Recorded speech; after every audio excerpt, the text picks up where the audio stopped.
Mathieu est avec nous. Quand Mathieu est là, forcément, on parle bande dessinée. Nous serons tout bientôt, dans quelques jours, le 8 mars. C'est très bien, puisque vous avez pensé à tout.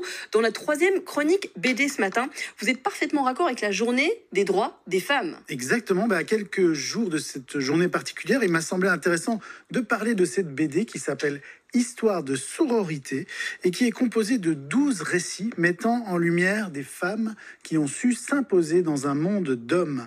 Alors c'est une BD qui commence par, je vous la passe, voilà. C'est une BD qui commence par une réunion qui rassemble Cléopâtre, Jeanne d'Arc, Rosa Parks et Marie Curie, toutes des 4 femmes qui sont restées dans l'histoire. Mais comme elles le disent elles-mêmes, il y a beaucoup d'autres femmes qu'on a complètement oubliées ou qu'on oublie de mentionner. Et quand elles le sont, les mentionnées, les femmes dans l'histoire, c'est souvent via un prisme masculin. Donc un peu dans le même état d'esprit que les célèbres culottées de Pénélope Bagieux, qui mettaient à l'honneur des femmes oubliées de l'histoire. Mais Caroline Cohen-Ring, qui est l'autrice de cette BD, elle décide de remettre à l'honneur quelques-unes des femmes ayant marqué l'histoire. Et pourquoi l'album s'appelle-t-il Histoire de sororité? Alors la particularité de ce livre, c'est que l'autrice veut mettre en avant des femmes qui ont marqué leur époque, bien sûr, mais qui ont aussi agi pour d'autres femmes. Donc c'est pour ça qu'on parle de sororité. Et elle est partie d'une réflexion simple. Pourquoi est-ce que les livres, les films, les séries montrent souvent les femmes en conflit? Donc plutôt que des femmes rivales, elle a voulu mettre en avant dans cette BD des figures historiques qui ont posé les bases du féminisme via la force de la sororité. Donc ce sont des femmes courageuses, des femmes savantes, des femmes guerrières qui ont toutes œuvré pour plus d'émancipation, plus d'accès au savoir, plus d'égalité. Et donc, Caroline Cohen-Ring, elle s'était intéressée dans sa première BD à l'hypersensibilité, qui était parue en 2020. Et là, maintenant, elle avait envie d'aborder la sororité parce qu'elle dit « c'est un sujet qui résonne beaucoup en moi.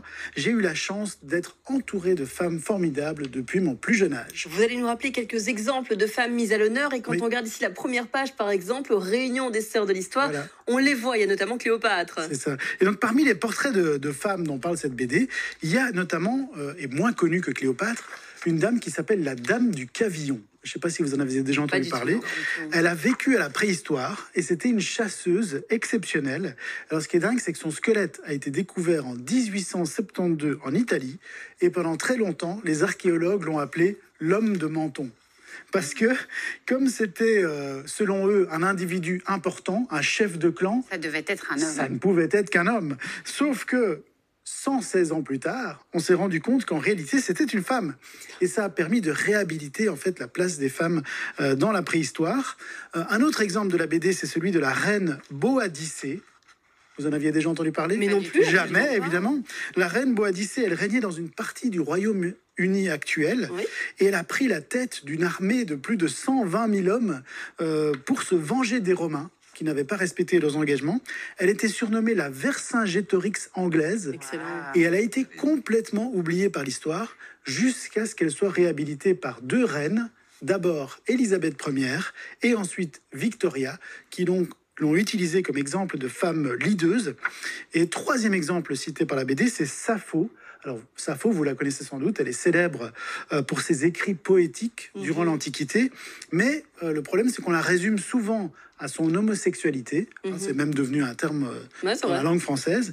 Mais en réalité, elle a aidé un large cercle de jeunes femmes à accéder à l'instruction et au savoir, ce qui était totalement inédit à l'époque. Quel magnifique livre. Ouais, moi j'ai envie de dire c'est réussi, mais on va poser la question au professionnel qui est autour de la table, à Mathieu. Mathieu, alors, est-ce que c'est réussi? Qu'est-ce qui vous a plu dans cette BD? Alors ce qui m'a plu déjà, c'est le fait que ça nous permet de changer de regard, en fait, quelque part, sur la place des femmes dans l'histoire. Et ça, je pense que c'était l'objectif de l'autrice. Mais surtout aussi, la narration, elle est fluide, elle est efficace.